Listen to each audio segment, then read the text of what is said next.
বিকেল গড়িয়ে সন্ধ্যা হতে চলল। মেয়েটা একমনে বাহিরের দিকে তাকিয়ে আছে। প্রয়োজন ছাড়া কোনো কথা হয়নি তার সাথে। অবশ্য আমার আগ্রহ কম কথা বলার জন্য, তাই কথা হয়নি। আচমকা মেয়েটি হেসে হেসে বলল, পৃথিবীর মানুষগুলো কত বৈচিত্র্যপূর্ণ। আমি তার কথার কোনো কর্ণপাত করলাম না।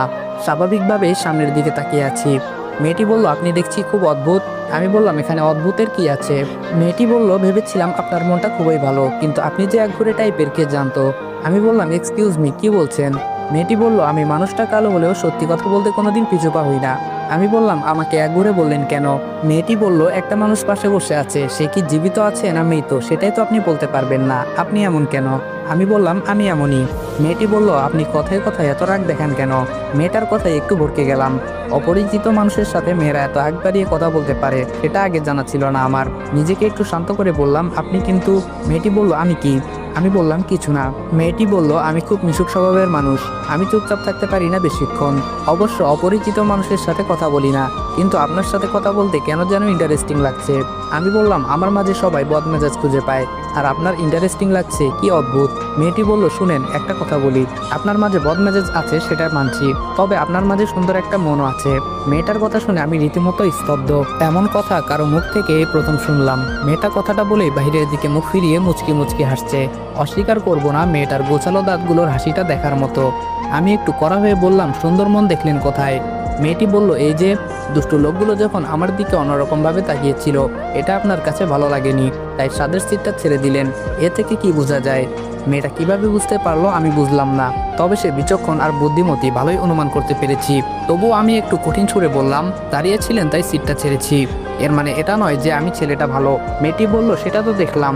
আচ্ছা, আপনার নামটা কি? আমি বললাম, মনে নেই। মেয়েটি বলল, ছেলেদের এত অ্যাটিটিউড ভালো না। আমি বললাম, কেন? মেয়েরাই শুধু ভাব দেখাতে পারবে, ছেলেরা পারবে না? মেয়েটি বলল, এই, আপনি রাগান্বিত হবেন না, আপনার এই রাগান্বিত মুখটা খুব ভয় করে। থেমে গিয়ে একটু শান্ত হলাম। চুপ করে অন্যদিকে তাকিয়ে আছি। মেয়েটা সত্যিই সাদাসিধে, মানুষের সাথে মিশতে চায়, কিন্তু আমি তো তার বিপরীত। একদম কাছের মানুষ না হলে কারোর সাথে মিশি না, এবং কি আব্বুর সাথেও আমি কখনো ভালো করে কথা বলিনি। বাবা মা দুজনের প্রতি আছে আমার অগণিত ঘৃণা। তাদের জন্য আমি আর আমার বোন নিঃসঙ্গ হয়েছি। আজকে এতটা বছর তরিকে না দেখেই রয়েছি। অবশ্য বাবা এখন বেঁচে নেই। বাবার মৃত্যুটা আজও রহস্যজনক। প্রকৃতির নিয়মে মৃত্যু নাকি মার্ডার সেটা আজও কেউ স্পষ্ট জানে না। আমি ছিলাম নিউ ইয়র্কে, বাবা ছিলেন বাড়িতে একা, তাই কেউ এতটা গুরুত্ব দেয়নি। ভিসার জটিলতার কারণে আমি সেদিন বাবাকে দেখতে পারিনি। এলাকার অনেক মানুষের মুখে শুনেছি, যেদিন আব্বুর মৃত্যু হয় সেদিন সকালে নাকি আম্মুকে অনেকেই আমাদের বাড়ির আশেপাশে দেখেছে। এতগুলো বছর পর আম্মুকে বাড়ির আশেপাশে দেখাটা অনেকটা ভাবনায় ফেলে দেয় সবাইকে। পরে দুপুরের দিকে সবাই জানতে পারে আব্বুর মৃত্যু হয়েছে। আব্বুর রুমের ভেতরেই বিছানার উপর তার লাশ উদ্ধার করে সবাই। যেহেতু আম্মু উপস্থিত রয়েছে ঘটনার পিছনে, তাই আমি এটা নিয়ে সবাইকে এত নাড়াচাড়া করতে বলিনি। তাই সবাই আমার কথা মতো আব্বুকে দাফন করতে ব্যস্ত হয়। সেদিন আমি তরির কথা চিন্তা করে কিছু বলিনি। আম্মুর কিছু হলে তরি আবার নিঃসঙ্গ হয়ে যেত। তবে এত সহজে আমি ছেড়ে দেওয়ার পাত্র নই। এখন দেশে এসেছি অনেক সময় নিয়ে। ঘটনার মূল রহস্য আমি বের করবই। আম্মুর প্রতি আমার আগে থেকেই ঘৃণার পাহাড় জন্মে আছে। তার উপর আব্বুকে মার্ডার করার মতো ঘটনার সন্দেহ রয়েছে। এর কঠিন জবাব দিতে হবে তাকে। শুধু তরির বিয়েটা কোনো রকমে হয়ে যাক। হঠাৎ মেয়েটার কথায় চমকে উঠলাম। মেয়েটি বলল, আপনি যখন আপনার নাম বলবেনই না, আমার নামটা বলছি, আমি মেঘা। আমি অনেকটা চমকে উঠলাম। মেয়েটার নামটা আমার নামের সাথে অদ্ভুতভাবে মিলে গেছে। আমার মুখ ফসকে বের হয়ে গেল, আমি মেঘ। মেয়েটা একটু মুচকি এসে বলল, রসিকতা করছেন আমার সাথে? আমি বললাম, কেন, জন্ম নিবন্ধনের কার্ড দেখাতে হবে নাকি? মেয়েটি বলল, থাক, তার আর প্রয়োজন নেই। রুক্ষ স্বভাবের মানুষরা সহজে মিথ্যা বলে না।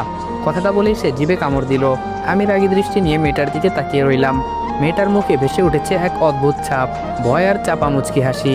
এই প্রথম এরকম কোনো দৃশ্যের সম্মুখীন হয়েছি। এরকম মুখের দৃশ্য আজও কাউকে করতে দেখিনি। এই দৃশ্যটার একটা নাম দেওয়া যাক, মেঘ মিলন। নামটা মন্দ নয়। আমার মতো করে নামটার বিশ্লেষণ করলে যার উত্তর দাঁড়াবে, মেঘার মুখে যে একসাথে দুটো অদ্ভুত দৃশ্যের মিলন হয়েছে, তাই নাম হয়েছে মেঘ মিলন। যদিও আমি কবি বা সাহিত্যিক না, তবে মায়াবতী দেখলে সায়েন্টিস্টরাও কবি হয়ে যায়। কি অদ্ভুত সবকিছু। মেয়েটাকে নিয়ে এইটুকু সময়ের ভিতরে যতটুকু ভাবলাম, আমার নিজেকে নিয়ে কখনো এতটুকু ভাবিনি। আমরা সবাই এই দিকটা দিয়ে পিছিয়ে, নিজেকে নিয়ে ভাবার সময় হয়েই ওঠে না। চোখ বুঝতে পারছি না, এভাবে ঘুমিয়ে আমি অভ্যস্ত নই। মেয়েটাকে দেখলাম কি অদ্ভুতভাবে ঘুমিয়ে আছে, যার বর্ণনা আমি লিখে শেষ করতে পারবো না। হুমায়ুন আহমেদ তাহলে সত্যিই বলেছিলেন, যে নারী ঘুমন্ত অবস্থায় সুন্দর লাগে সে নারী প্রকৃত সুন্দর। কি অদ্ভুত, এতদিন সেই মহান কথাগুলোর মানেটা বুঝতাম না। মনে হতো সে মনের মতো সে কথাগুলো লিখে, কিন্তু সেগুলো চোখের সামনেই একদিনে ধরা দিবে সেটা ভাবিনি। চোখ দুটো লেগে আসতেই আব্বু সেই মৃত মুখটা ভেসে উঠল চোখের সামনে। আবার আঁতকে উঠলাম। হঠাৎ কেন এমনটা হলো বুঝতে পারছি না। আজকে কেন যেন খুব মনে পড়ছে আব্বুকে। বুঝতে শেখার পর থেকে আব্বুকে আমি মোটেও সময় দেইনি। আমার কথা ভেবে সে দ্বিতীয় বিয়ে করেনি, কিন্তু আব্বুকে কতই না অবহেলা করেছি আমি। শেষবার ক্ষমা চাওয়ার সুযোগটাও পাইনি। ভেবেই কুল পাই না আম্মু এত বছর পর কিসের জন্য এসেছিল আব্বুর কাছে। কিছু প্রশ্ন মস্তিষ্ককে সবসময় মাতিয়ে রাখে, আর কিছু স্পর্শ পাথর বুকেও তাজা গোলাপ ফোটাতে পারে। মেয়েটার যখন ঘুমে বিভোর, তখন গাড়ি একটা আইল্যান্ড ক্রস করে। ড্রাইভার ততটা খেয়াল করেনি, তাই গাড়িটা একটু ভালোভাবে নড়ে চড়ে উঠল। মেঘা চট সামলাতে না পেরে আমার দিকেই হেলে পড়ল। মেঘার হাতের বাহুর উল্টো দিকের স্পর্শে আমি কেঁপে উঠলাম। নিজের ভিতরে বয়ে গেল এক অদ্ভুত শিহরণ। আমি অতি তাড়াতাড়ি নিজেকে সামনে নিয়ে একটু সরে বসলাম, কিন্তু মেয়েটা যে প্রচুর ঘুম পাগলি সেটা তো আমার অজানা। এত বড় একটা হোঁচট, তারপরেও তার ঘুম ভাঙেনি, উল্টো বাঁধিয়ে বসলো আরেক বিপত্তি। সে আরও আমার দিকে ডলে পড়লো। এ কেমন আপদ কপালে জুটলো। আমরা সাধারণত সোফায় বসে যখন টিভি কিংবা মোবাইল টিপি, তখন অদ্ভুতভাবে নিজের পরিবর্তন লক্ষ্য করবেন। প্রথমে সোজা হয়ে 1 মিনিট, তারপর সমান্তরাল রেখা হয়ে 4-5 মিনিট, তারপর শেষে নিজের হুঁশ ফিরে যখন লক্ষ্য করেন আপনার পা সোফার উপরে আর আপনার মাথা নিচে। এই মেয়েটার মাঝেও এরকম কিছু স্বভাব আছে। একবার গায়ে ডলে পড়েছে, সরে বসলাম, তারপরেও আবার ডলে পড়লো, সরিয়ে দিলাম। এখন সে আমার কোলে মাথা রেখে গুটিসুটি মেরে শুয়ে পড়লো। আমি পুরো 1 মিনিট স্তব্ধ হয়েছিলাম। এই প্রথম কোনো নারীর এভাবে স্পর্শ আমি নিতে পারছি না। কয়েকবার ডাকলাম, কিন্তু সে নাকে একটু শব্দ করে আবার শুয়ে পড়লো। আমি এবার এক প্রকার ধাক্কা মারলাম। সে হন্তদন্ত করে উঠল। উঠেই তো জিভে কামড় দিয়ে সেই বিখ্যাত মুচকি হাসি হেসে 2 হাতে মুখ লুকালো। তবে তার লজ্জা আর হাসি মাখা মুখে এই মেঘ আর শান্ত হচ্ছে না। তাকে কিছু কথা শোনানো আমার উপরে দায়িত্ব হয়ে পড়েছে। আমি বললাম, হে ইউ, কমন সেন্স নেই? মেয়েটি বলল, আসলে সরি, আমি বুঝতে পারিনি। আমি বললাম, কিসের সরি? এটা কোনো ভদ্রতার মাঝে পড়ে? মেয়েটা একটু থমকে গেল। আসলে ভুলটা তো তার, আর আমি যেই কড়া কণ্ঠে কথা বলছি ভয় পাওয়ারই কথা। তবুও মেয়েটা আমতা আমতা করে বলল, 2 দিন ধরে ঘুমাতে পারি না, তাই একটু বেশি ঘুমে মগ্ন হয়ে গিয়েছিলাম। আমি বললাম, মিথ্যা বলছেন কেন? দেখে মনে হচ্ছে এটা আপনার পুরনো অভ্যাস। মেয়েটি বলল, আশ্চর্য, আপনি জানলেন কি করে? আমি বললাম, তার মানে অনুমান সঠিক ছিল। মেয়েটি বলল, আসলে আমি বাসে উঠলে এভাবে ঘুমিয়ে পড়ি। আমি বললাম, কি সবার কোলে এভাবে ঘুমান? মেয়েটি বলল, আরে দেখ, কি বলছেন? আমার বান্ধবী প্রমা আমার সাথে সবসময় আসা যাওয়া করে। ওর একটা এক্সাম থাকার কারণে সে এবার আমার সাথে আসতে পারেনি। আমি তার কোলে সবসময় এভাবে ঘুমাতাম। আজকে সে আসার আগে অনেকবার সতর্ক করেছিল যেন কারো কোলে না ঘুমাই, কিন্তু একটা কথা কি জানেন, মানুষ অভ্যাসের দাস।